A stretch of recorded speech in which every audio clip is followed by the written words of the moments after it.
vous raconter une histoire connue et inconnue. Claude, oh que c'est celui-là. Mais vous savez qu'il y a une ville dans le Jura qui existe, Saint-Claude. Il est né au XVIIe siècle, mais les Claudes, c'est un nom commun. Il y a eu l'empereur Claude, il y a eu un Claude martyrisé à cause qu'il était chrétien, et ce fameux Claude dont je vais vous épauler. Il est né au château de Bracon, et aussi il y a un autre Claude qui est connu, Claude de la Colombière, 17e. Mais lui, il est du 7e siècle. Et à cette époque du 7e siècle, déjà, les chrétiens étaient admis grâce à Constantin. Et comme éducation, c'était l'époque, on faisait la chasse, on montait au cheval et tout. Mais cependant, ceux qui étaient prétoriens, ce qu'on appelle aujourd'hui la classe noble, ils allaient faire les études, bien sûr dans un monastère. Étudier les sciences et le latin et les sciences de l'époque. Par exemple, apprendre à parler devant le public.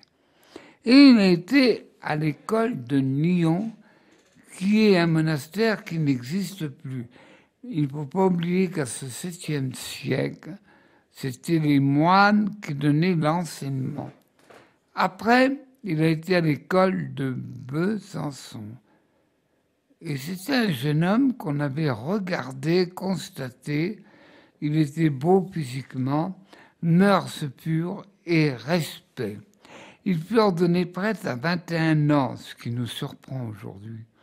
Et il devint professeur et un excellent prédicateur et un excellent éducateur. Et bien sûr, il n'avait qu'une envie, c'est de vivre en ermite. D'après les témoins, il se nourrissait avec plusieurs, des herbes, racines qu'il faisait cuire. Là, disons, il fallait que la prière les soutienne. Hein. Bien sûr, dans une vie d'abbaye, on travaillait la terre. Les moines, à l'époque, ils travaillaient beaucoup la terre, comme à Cluny, par exemple. Et aussi l'écriture de la Bible. Et point de vue travail artistique, c'est qu'on a remarqué les enluminures. Il fut nommé évêque. Et il ne voulait pas. Bon gré, mal gré, il a été évêque. Mais dans son humilité, il était humble. Et même, il a réussi à démissionner. Il fut l'abbé de Comtat et de Saint-Oyen-des-Joues, des patelins qu'on connaît. Il a été moine pendant 50 ans. Et puis, une chose assez extraordinaire, c'est là de la vie de Claude qui est importante. Pendant 5 siècles, il fut oublié, mais complètement ignoré. Et au bout de 5 siècles, on alla prier sur son tombeau et on a relevé que son corps était souple. Et Lonsonnier, c'est dans le Jura aussi, et là, étant oublié pendant 5 siècles, c'est énorme pour nous, une femme paralysée retrouva la vie. Apollinie, aveugle, paralytique, allure des enfants noyés, et on imagine les parents affolés, et bien sûr, la femme particulièrement, de tous ces cris de désespoir, pria sur la tombe de Saint-Claude. Et il y en a des tas de miracles de lui. Mais cependant, il passa la Révolution qui brûla le corps. Mais cependant, parmi ces soldats, il fallait qu'on obéisse, sinon on était tué Et de nuit, car il n'y avait pas les éclairages de maintenant, eh bien, il prit quelque chose, ramassa quelque chose, et lorsque rentré chez lui, il découvrit le bras, l'os d'un bras. Et voilà ce qui nous reste de ce fameux Claude du 7e siècle. Saint Claude n'est pas connu, du moins celui-ci. Le plus connu à nos yeux fut Claude de la Colombière. Cet homme jésuite a beaucoup aidé Marguerite de Paray-le-Monial pour la révélation que Jésus lui a fait. Ce cœur qui aime tant les hommes est entouré d'indifférence. Voilà un peu cette brève, mais vous connaissez l'histoire de Notre-Dame des Victoires. C'est Louis XIII qui a fait construire cette église en reconnaissance d'une victoire. Mais cependant, le temps passa. Et en 1836, l'abbé Charles de Genette, c'était un Normand, ça sous les yeux, curé de Notre-Dame des Victoires à Paris, peine à réanimer sa paroisse désertée depuis la Révolution. Et le 3 décembre 1836, au cours d'une messe, une voix lugubre et inquiétante résonne en lui. « Tu ne fais rien. Ici, ton ministère est nul. Depuis 4 ans, qu'as-tu gagné? Tout est perdu. Ce peuple n'a plus la foi.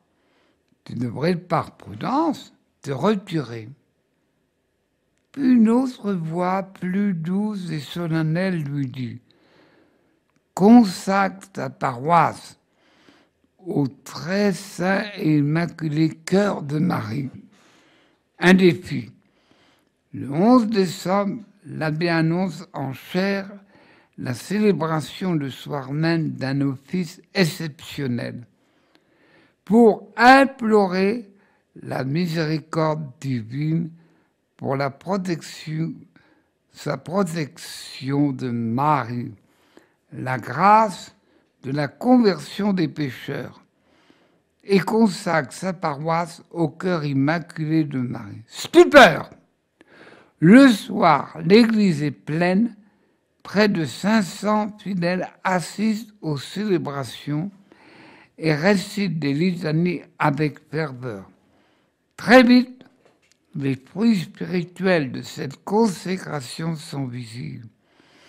Notre-Dame des Victoires devient un grand lieu de pèlerinage qui témoigne de nos jours encore de la puissance de l'intercession du cœur immaculé de Marie.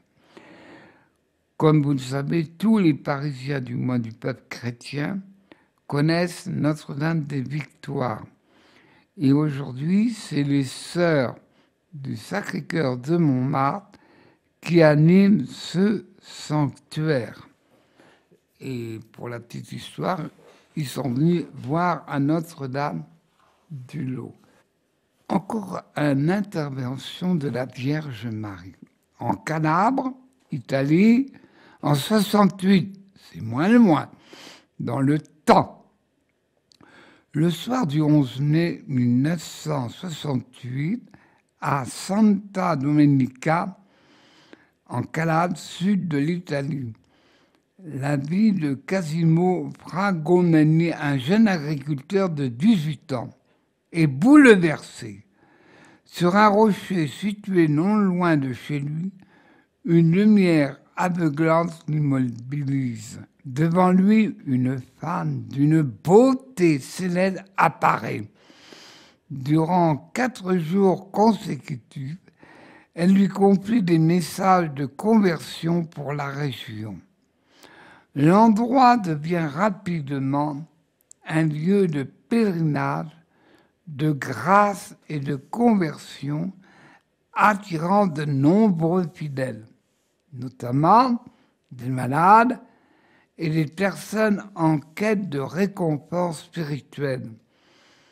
Le disquataire pour la doctrine de la foi annoncé le 5 juillet 2024 l'autorisation des pèlerinages au sanctuaire marial de Notre-Dame du Rocher. Il est dit ce fameux mot, nihil obstat, rien ne s'oppose.